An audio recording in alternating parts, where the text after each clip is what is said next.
So how do you feel?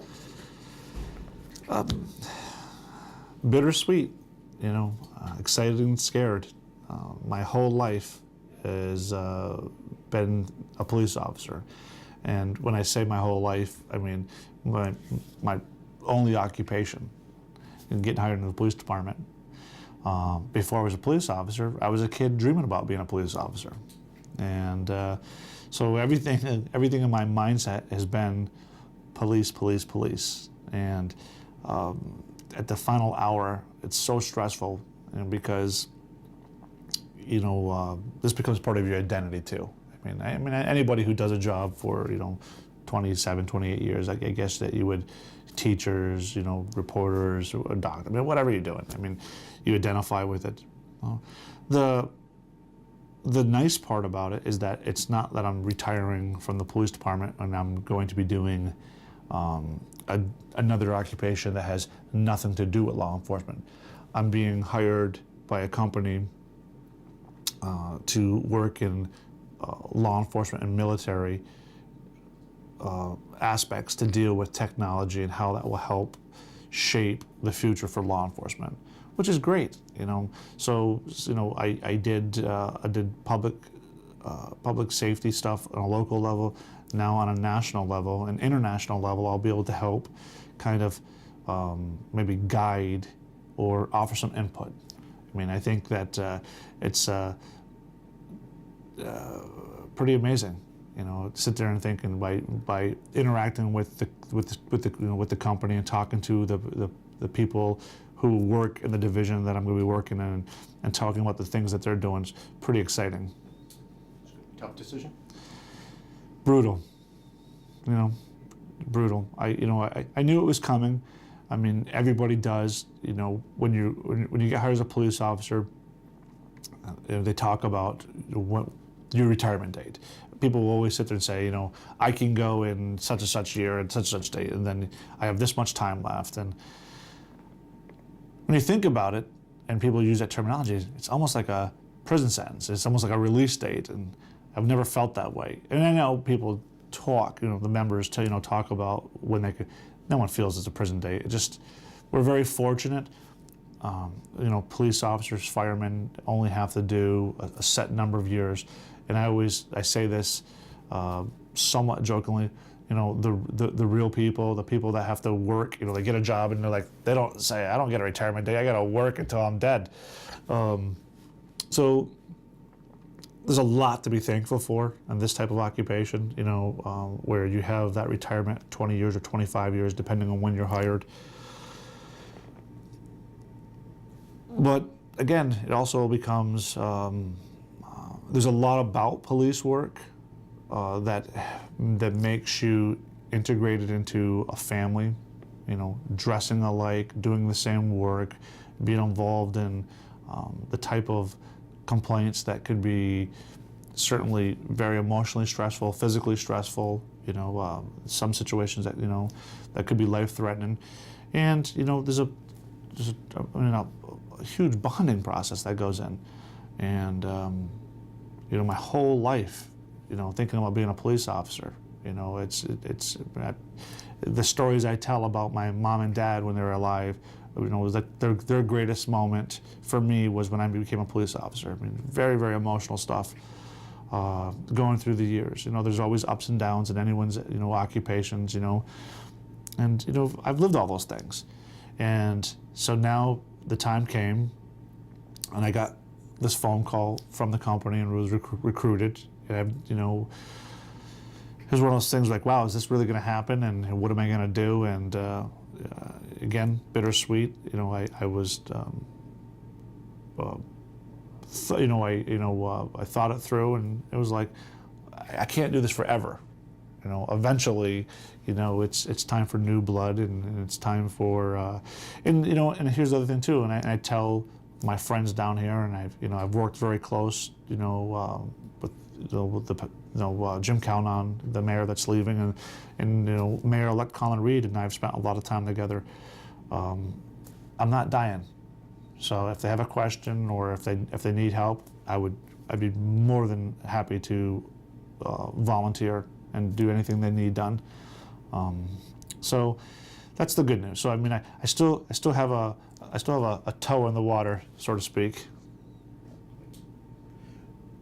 You'll always get asked this whenever you retire. Do you sit down and take stock? Do you think about what you've accomplished here and maybe what you didn't get to do or what you regret? Yeah, it's a great question. I mean, I've thought about it because I knew that I was going to be asked, and so you would think I'd have a more canned answer. But I've been in management in the police department for 17 years. I've been the police chief for 14 years. Now, for people at home, to put that in perspective, the person before me did 3 years as chief, and the person before him did 20 months. I remember when I got hired, the police chief had like several years on, 8 years, and that was a big stretch of time. And people back then were like, wow, he's been a chief for a very long time. So 14 years seems to have gone by very fast. Cliche, people say that all the time, but it's true. I mean, it's gone by very fast. Accomplishments, I mean, there's a long laundry list of them, and I'll hit on some of those in a second. But you can always look back in hindsight, being 2020, and say, okay, well, if we could have had a little bit more time or a little bit more resources, we could have accomplished some of those goals. But for the most part, I think we're right on target. We have extremely highly trained officers. They care about the community, and I've used this line before. I sound like a proud father, but I can tell you this: if you have a problem and you need law enforcement help, you can't go wrong by calling the Plattsburgh Police Department. You're going to get the best service, the best trained, hardworking people, and it's kind of was our motto. We always get our bad guy. We've solved our crimes. Any major incident that's ever been reported in the news, we usually have a very quick resolution. I mean, we just had a robbery the other day, and within 24 hours, we had people in custody. I mean, and there's countless examples of that. So, I mean, I could talk about technology, I could talk about, policies and procedures and all the other things. The core thing we provide is public safety, and we've done it very, very well. And the men and women here will continue to do that. But then we could talk about all the things that, through the years, that we put in place to make that effective and enhance that work. A lot of changes over your 14 years as chief. A lot of advances in technology, and a lot changed in those years. I feel so funny saying this because I remember getting hired and my group of people, I was 20 years old when I got hired. And I remember looking at a person who was 47, 48 and saying, that old timer. Anybody sitting there saying, a 47, 48 person is not an old person, but when you're 20, and you're sitting in a car with a guy who's got shocking gray hair. I love telling this one story. A guy that, there were so many senior police officers that I enjoyed working with, but there was one guy in particular that I got in the car with, and we're driving around, and I'm driving the car, and I look over, he's got shocking gray hair, and he looks at me and he says, how old are you? And I said, I just turned 20, and he said, I just completed my 28th year as a police officer. And I remember thinking like, wow, you're old, and I'm like, and here it is, this guy had 8 years as a cop before I was even born. Now, I hate to say it, there are some people here that I'm like, oh no, I'm the old guy, or people in my group, there's some other police officers around that have the same amount of time on as I do, and when we joke about it, we're like, wow, we used to think we were the babies, and look. So that's kind of funny. But when I started, we had typewriters and carbon copy paper. And I remember there was one computer that came around. It was like one of those 286 computers. I mean, obviously anybody, like my kids would be like, what is a 286? We had one computer that we tried to put some forms on. We tried to actually create some forms for basic arrests, like an open container arrest or a disorderly conduct arrest, things that were very routine and have the same type of language, and you kind of had a fill in the blanks thing. And we thought we were so advanced, like, wow, we're really gonna have something that's gonna streamline work here. And guys clicking on the typewriter, and the brutal part was every time you made a mistake, you could white out the front, but then of course the second paper, the carbon copy, was just like all X'd out, and here we are now with, lasers in crime scenes, and fingerprint scanners, and our technology today is one of the best. We actually, through the years, have bought some equipment with our asset forfeiture, our drug seize money, that large departments. I mean, I remember we had our feral scanner. So when we go to a crime scene, we used to have to basically, some of the stuff that you still do, like you photograph them, but like measurements, for example, a very serious car accident or a very serious crime scene where you'd actually have to take measurements and make schematics, and sketches for a court. It would take hours. I mean, I can remember, we had a fatality where someone was crossing the road and got hit, and we had to shut down the road for, I think it was like 5 hours. And now you walk up and you set down this scanner on a tripod, and it does like 10,000 measurements in like 2 minutes, all laser, that gets imported into a computer program that does a three-dimensional look, and you can do like an angle, whatever. I mean, the technology is just so far advanced.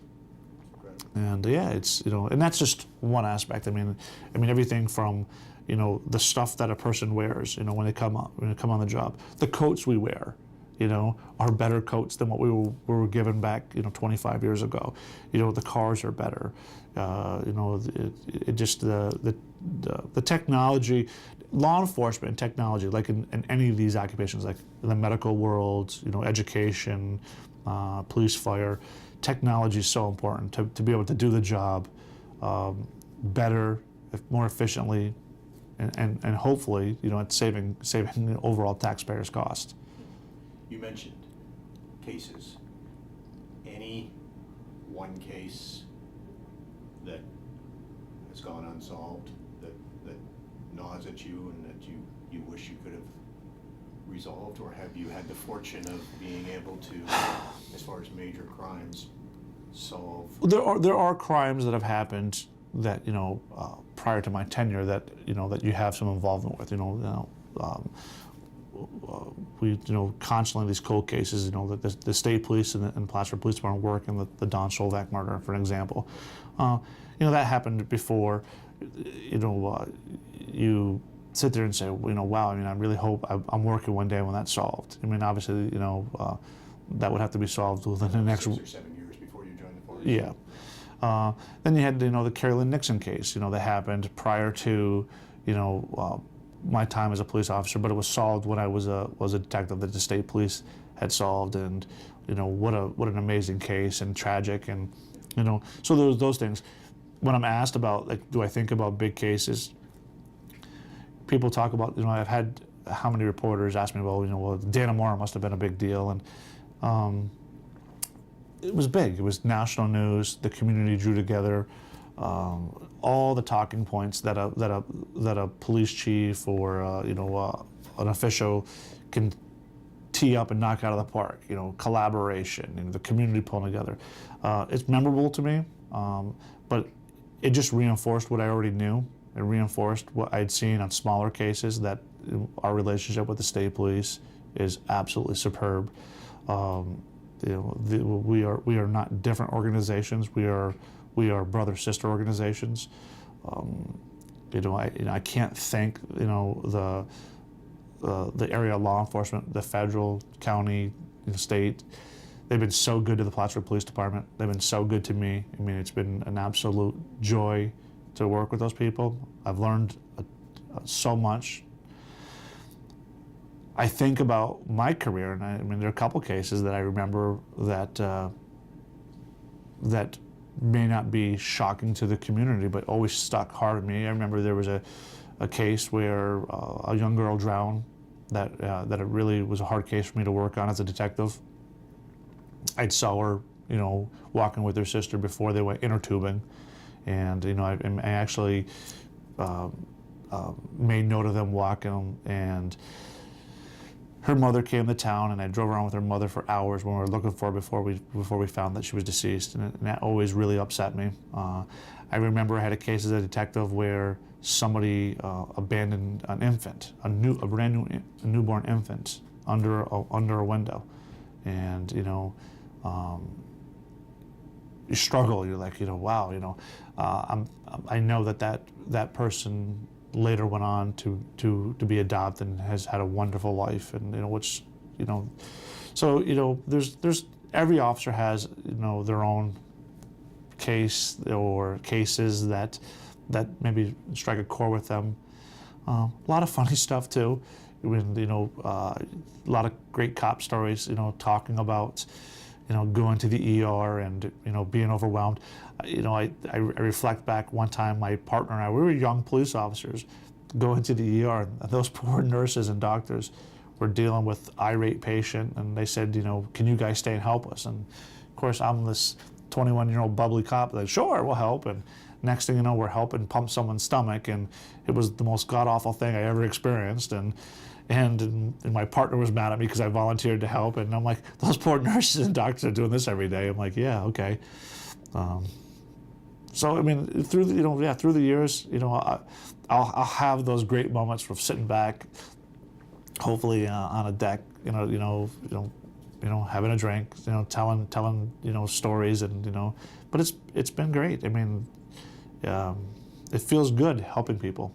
It always has. There are times when you get frustrated because you may see people at their worst, maybe not treating everybody so well, but usually in those cases, you always have to remember that we're going to deal with people that maybe don't have the opportunities that a lot of us have had. They don't have the family structures, or maybe there's mental health issues. As long as you keep all that in perspective, you're really helping people that can't help themselves. And you usually go home at the end of the day feeling pretty good, like well, I did a solid day's work helping people. I'm proud of that. Anything I didn't ask? Which one? The only thing, something that kind of that I feel bad about, that there's obviously this the police chief's position is an extremely important position, but the police officer position are extremely important. Those are the frontline people. There are men and women that are retiring all the time that deserve equal fanfare. I get to sit here in front of the camera and talk about accomplishments. Those accomplishments aren't because of me alone. It's a collaboration. Someone throws you the keys to a Cadillac and you're driving down the road and people say, wow, how sharp you look. Well, it's because of the men and women. There are a lot of people. There are a couple people retiring with me at the same time. In December, there's Robert Hall, who's been with the police department for almost 30 years. Bob Annis, another quarter century, 25, plus years. Great cops. They don't get to sit here in front of a camera and talk. And I understand why, but sometimes I feel a little bit guilty that that people walk by and say, I had a friend recently say to me, said, well, you'll be missed, and it was a really nice compliment. And I was like, yeah, I'll be missed. You should see some of these other cops that are leaving. People say that we're a good police department. It's because of the officers. I mean, and that's kind of on a personal level. I mean, I'm really, if I owe my mother and father, because the personal stories. I've told the people about my dad rousting me out of bed, and making me sign up for the police test, and I didn't want to because I was tired and didn't feel well and didn't think I was even had enough time. Like I thought the age limit was higher than what it needed to be, and he always used to give me a hard time, saying, see, if I didn't wake you up, if you. And it was a great joke between him and I. Of course, my mother, she died, very young, but she at least got to see me in my first couple years as a police officer. But working down here and spending time. I mean, I wish these last couple of days, one of the things I'm going to try to do is, to get out in the car and ride around with some people that I didn't get to ride around with. I mean, my first several years was in patrol, but then the bulk of my career has always been either as a detective or a management, and to we have a couple officers that have like a year on, and I go out and jump in a car with them, and of course they're like, oh God, he's in the car. They don't see the value of it, the nostalgia in it, but I do. I'm like, I want to jump in a car and ride around with some officers and just thank them. They know. I mean, I walk around, I constantly telling people how appreciative I am, that they've their hard work has made me successful. So it'll be fun.